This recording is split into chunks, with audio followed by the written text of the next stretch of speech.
Welcome to Plugged In Church number 8, and another Sunday to worship together, even though we're apart, and we can do that. And it's Happy Mother's Day, so all you mothers out there, I just want to wish you a Happy Mother's Day. As last week, we as leadership here at Milford Mennonite made a decision to wait to come back to church and meeting in person until May 31st. So we are excited about when we can do that, but we want to make it safe and make it a time that when we come back, we can really enjoy what church needs to be about and what it is about. And so a few more plugged in churches, and then we'll be able to worship together. Thank you so much for joining us. I just want to, I got to show you this picture of what happens when you win nice prizes from Milford Mennonite. And so take a look here. And so didn't that look awesome? It is awesome. And so I still recommend it. And Jason said it was delicious, which it is. This morning, while we're beginning church, I want to read a very familiar passage out of Proverbs that talks about mothers. It's just Proverbs 31, 28 to 31. It says, "Her children arise and call her blessed, her husband also, and he praises her. Many women do noble things, but you surpass them all. Charm is deceptive and beauty is fleeting, but a woman who fears the Lord is to be praised. Give her the reward she has earned, and let her works bring her praise at the city gate." And so today, children, let's bless your mom. Husbands, let's praise the mothers of our children, and let's just enjoy worshiping together as we honor mothers today.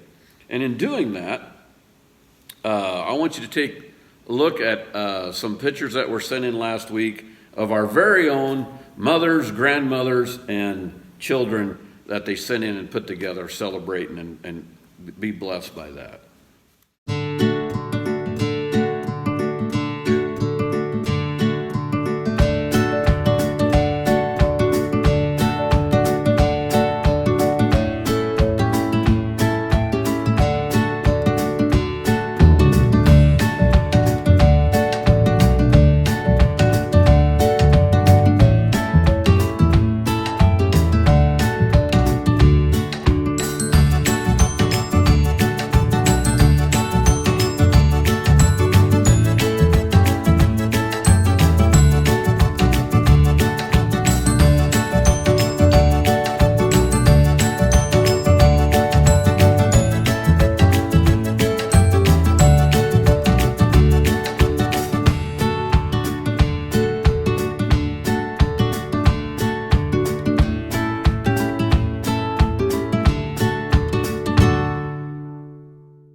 Don't those pictures just warm your heart?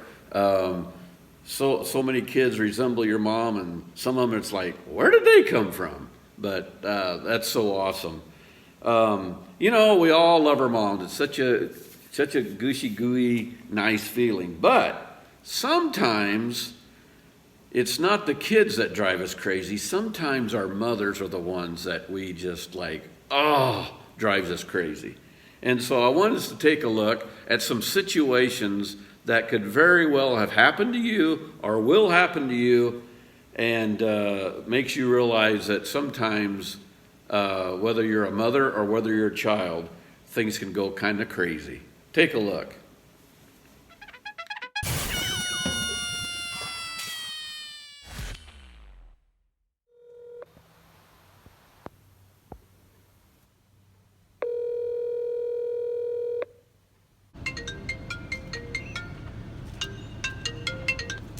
Hey. Mom, where are you at? Oh, just leaving Walmart. Leaving? What about me? Oh crap, I forgot you again?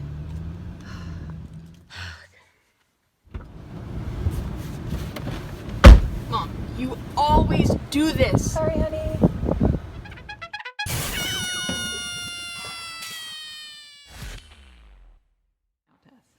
What does IDK, LY, and TTYL mean?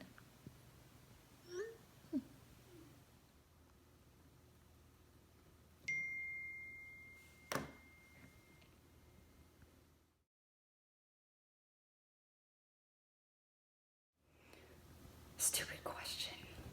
I don't know. Love you. And talk to you later.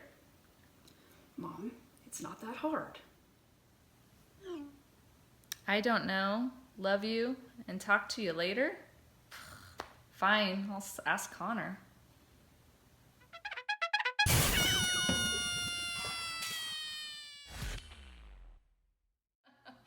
Kayla, did you hear that one about the pterodactyl? Mom, stop. No, you're not funny and you're not good at making jokes. What? I made you, didn't I? I just love those things. I tell you, we have some of the best actors and actresses here at Milford Mennonite. I'm working on something that I think in December we're going to put on a Christmas production like no other, because we got people that can do what we ask them to do, and they do a great job. Because so I'm going to have fun with that sometime. Thank you, daughters and mamas, for doing that for me. Also, to be blessed today, I've asked the Upton kids if they would just read a little poem about Mother's Day. So take a look and be blessed by them. Our mom taught us many things. We'd like to share some of them with you. My mom taught us logic. If you fall and break your neck, you cannot go to Walmart with me. My mom taught me medicine. If you don't stop crossing your eyes, they're going to stay that way. My mom taught me to think ahead. If you don't finish your homework and get good grades, you'll never get a job and move out. My mom taught us ESP. I know what you just did. My mom taught me how to become an adult. If you don't eat meat, you'll never grow up. My mom taught me about genetics. You act just like your father. My mom taught me my roots. Do you think you were born in a barn? My mom taught me wisdom and aging. When you get my age, you'll understand. My mom taught me anticipation. Just wait till your dad gets home. My mom taught me what a challenge is. Look at me when I talk to you. My mom taught me justice. One day you'll have kids, then you'll know. Our mom showed me she loved us, and that's the best lesson of all. Happy Mother's Day! Maddox, Alexis, and Addie, thank you so much for doing that. You guys did a good job. There's also something special I want you to take a look at now, and I've asked two mothers, recently new mothers, Amanda Romack and Briley Steckley, to share their life verses, and then I asked Anna Nelson, which is a soon-to-be mama, to share her life verse. And so I really appreciate them doing this. And what a special thing it is for us as a church family to see the babies that we have coming and the new life in our church and the future church here. And so take a look as they share their life verses with you guys. My life verse verse is Isaiah 40:31. But those who hope in the Lord will renew their strength. They will soar on wings like eagles. They will run and not grow weary. They will walk and not be faint. My life verse is Romans 12:12. Be joyful in hope, patient in affliction, and faithful in prayer. Good morning. Happy Mother's Day to all the mothers out there. We got everyone in this video. So my verse is coming from Matthew 6:27-34. It says, "Who of you by worrying can be added a single hour to his life? Therefore, do not worry about tomorrow, for tomorrow will worry about itself. Each day has enough trouble of its own." Happy Mother's Day. All mothers and children, that's what makes the world thrive and grow, and it's a blessing. And sometimes it can be challenging, and we know that. Today, you are in for a treat because I am not going to say any more, okay?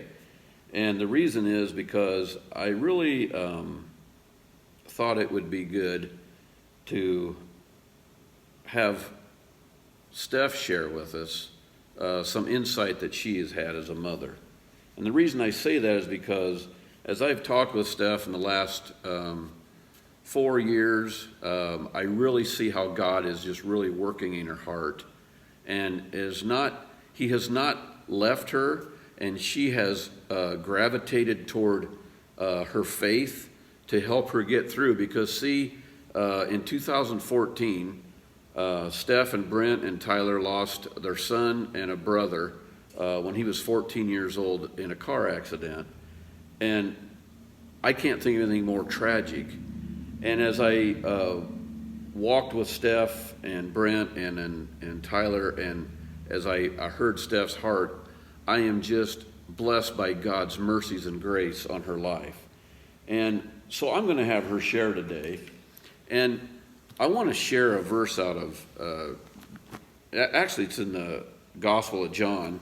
It's when Jesus was hanging on the cross. And I know this don't seem like a Mother's Day verse maybe, but I think after you hear Steph share, it'll really be meaningful to you how mother's life just isn't roses. We struggle with a lot of things. A lot of things we won't understand until we experience salvation, the fullness of salvation and glory.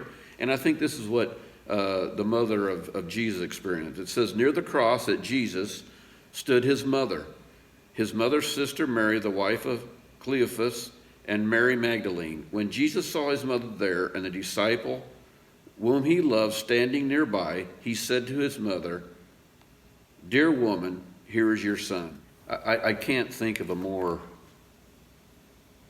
heartbreaking thing for a mother to be standing there and watching her son die. But she experienced the salvation that her son was bringing to the whole world. Someday, we all are going to experience total healing and salvation from the one that loved us. And Steph, even herself, will experience being in the presence not only God that loved her, but the presence of the son that she loved. But how do we get from here to there? That is the key. By the way, she's going to share some things with us that are keys on how God has helped her get to where she is today. And so I'm just so grateful for Steph for doing that and sharing her heart. I know you'll be blessed. I would just like to just take a moment and have a prayer for her as she shares, and that it would touch your heart today on Mother's Day, and that you will just be encouraged and spurred on to take every day, every moment, and cherish it and love it, and know that God will be with you through whatever you're going to face today or tomorrow or next year. And so will you pray with me? God, I am just appreciative so much of how you care for us when we're hurt, how you care for us when we seek you. And Lord, as Steph shares with us her heart, what she has learned from a situation that is tragic, But God, you take it and you turn it into touching people's lives and just making us something more than what we ever could have dreamed of being. And so God, open our hearts and open our minds, and Lord, just give Steph the words and the boldness to share with us right now. And we just ask this in your name. Amen. Hello, and happy Mother's Day to all the moms out there. And a special shout out to my mom, Kathy. Bless her heart, that woman, she loved me when I was born a conehead. Like, seriously, a cone, you guys. I was definitely not the prettiest baby in the nursery, that's for sure. She also continued to love me in the grade school years when I needed special shoes because apparently I like tripped over the air or something, I don't know. And even in those horrid junior high years when my personality was as awkward as my orange hair, my acne, and my braces. Oh, it was truly a face that only a mother could love. So thanks for hanging in there with me, Mom. I love you. So have you guys ever stopped to really think about the miracle of motherhood? I'm fairly certain that we take it for granted because we've been making babies since the beginning of time. So think about it, like we don't order a baby on Amazon, we don't run over to Menards or Orscheln's to pick one up. No, we make them. Now, don't y'all get nervous, this is G-rated, so I'm not going there, but just think about it, how can it be? So the first time I tried to make lasagna when Brent and I got married, I started the oven on fire, and yet I can make a human. Well, 2 of them to be exact. Trevin, who looked more like Brent, and Tyler, a little bit more like me. They were born with 13 highly specialized systems that worked together somehow in perfect harmony. See? Moms are amazing. We're just going along, minding our own business, and meanwhile, our bodies are like mixing genetic codes and making eyelids and constructing a liver. That is so amazing, and thank God for the miracle of life and motherhood. So, all joking aside, I understand that Mother's Day can be difficult for some. A day set aside to celebrate moms often reminds us of the lack in our lives. The reality of miscarriages, broken relationships, loss of a mother, or loss of a child can make us feel sad and alone.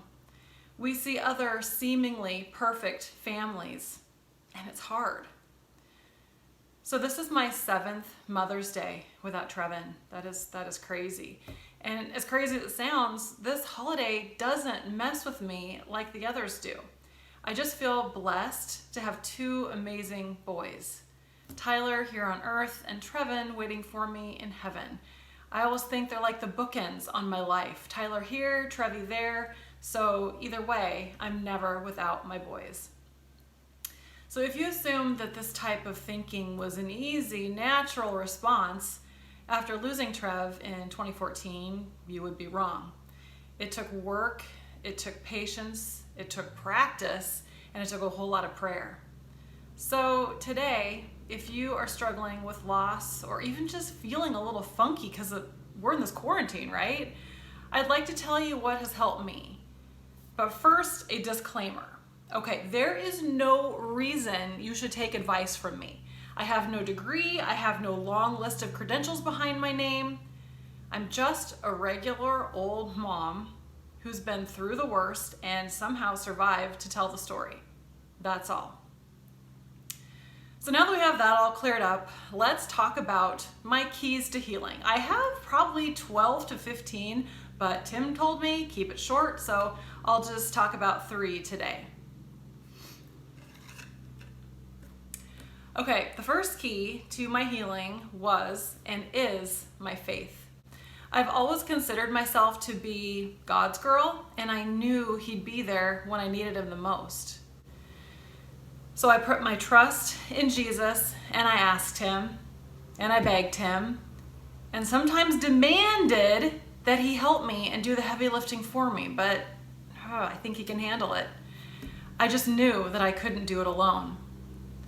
Losing my son and then trying to survive in my own strength would be insanity.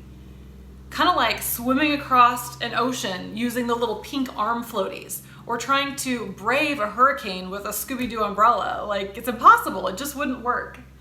Our tiny human brains, they don't have the capacity to truly understand the power of God. I mean, think about it. He's mighty enough to speak the world into existence, yet gentle enough to knit babies together in the womb. What a magnificent and beautiful combination. He also has the power to do the impossible in our lives. But the key is, I believe that, we have to ask him to and believe that he will. So, faith and dependence on God, that's key one. Key number 2 is to make the decision to heal. So early on, I knew that my life would not end the day Trev's did. I felt like I owed it to myself, to my family, to Trevin's memory to fight for my life and to fight for my healing. Looking back, I believe that I had one major motivating factor to make the decision to heal each and every day. So my why gave me the desire and the courage to do this grieving thing right, no matter how difficult it was. So can you guess what it was? Well, it was Tyler. He was my reason to keep going and taking small steps towards healing. Plus, consider plan B, me wandering through a fog and wallowing in my grief? Or asking why over and over and over, knowing full well that I won't get an answer this side of heaven. Well, then how about a long bout of blaming God and becoming bitter and wasting years of my life and ultimately becoming a mother whom Tyler no longer recognizes? No thanks, hard pass on that one. So I believe that everyone needs a why. Do you know what yours is? It's that thing that pulls your heartstrings and propels you forward into action, especially when things get tough and you'd rather just quit. I think it's essential, and that is why it is key number 2. And the last thing I want to share with you today is the importance of keeping your mind right, which is easier said than done. Scientists estimate that humans have between 50,000 and 70,000 thoughts per day. I don't know how they know this, but some are unique thoughts and others are the same ones on replay looping around and around in the brain. I always assumed that thoughts were like an electrical impulse in the brain, but come to find out they're actual physical pathways. So the more we allow a certain thought to take up residence in the mind, the deeper the mental groove becomes, and the easier it is for your mind to kind of wander down that well-worn path. So over time, though, the deep rut can make negative thoughts second nature if we're not careful. So a few weeks after losing Trevin, I was back at work and I was nervous about holding it all together. I remember I was getting ready to go into the mammogram room and start an exam. And I distinctly remember trying to mentally prepare myself to be all that this patient was expecting. I mean, she didn't know what I was up against. So she was expecting professional, happy, and smiling as I stepped into the room. The problem was my emotions at that moment were the exact polar opposite of professional, happy, and smiling. I remember standing at the sink and letting the warm water run over my hands as my mind ran wild with agonizing thoughts of Trevin and what we'd lost. I suddenly snapped back into reality and instinctively said, "Oh, it's okay, it's okay, it's okay," just trying to soothe my jagged emotions. When I realized the absurdity of my "it's okay" thought, I got mad. No, it's actually not okay.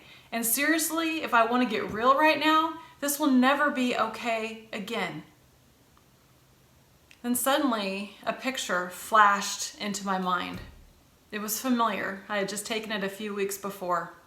It was Tyler peering over this plate, huge plate of cookies and cinnamon rolls. So in my mind's eye, I could see Tyler, his sweet face and his big trusting eyes. And at that moment, I remembered my all-important reason to push through, my little 12-year-old boy. I knew I couldn't allow my brain to run amok, or I would never survive this next exam, let alone the day or the rest of my life. In those early days, negative thoughts, memories, and fears came to my mind at lightning speed. But here's the kicker. I had the choice to allow them to stay or to kick them to the curb. So I also had a special verse that helped me do this. So lately we've been calling them life verses. Back in 2014, I memorized a bunch of scriptures and then recited them daily, especially when the grief got to be overwhelming. My verse is found in Philippians 4:4-9. Do not be anxious about anything, but in every situation, through prayer and petition with thanksgiving, present your requests to God. And the peace of God, which transcends all understanding, will guard your hearts and your minds in Jesus Christ. And you guys, I've always said that had to be the key. The peace of God, which transcends all understanding. Like, I don't get it. It guarded my heart and it guarded my mind. And guess what? It can do the same for you. So remember, I'm no expert, but if you're struggling with something today, I hope that you can make a conscious decision to, number 1, trust God. Number 2, make the decision to heal. And number 3, keep your mind right. Don't let those 50,000 thoughts get the best of you. So I hope you all have a great weekend. I hope you remember to give thanks for the people in your life. And don't forget, life is short, so enjoy the minute while you're in it. Thanks.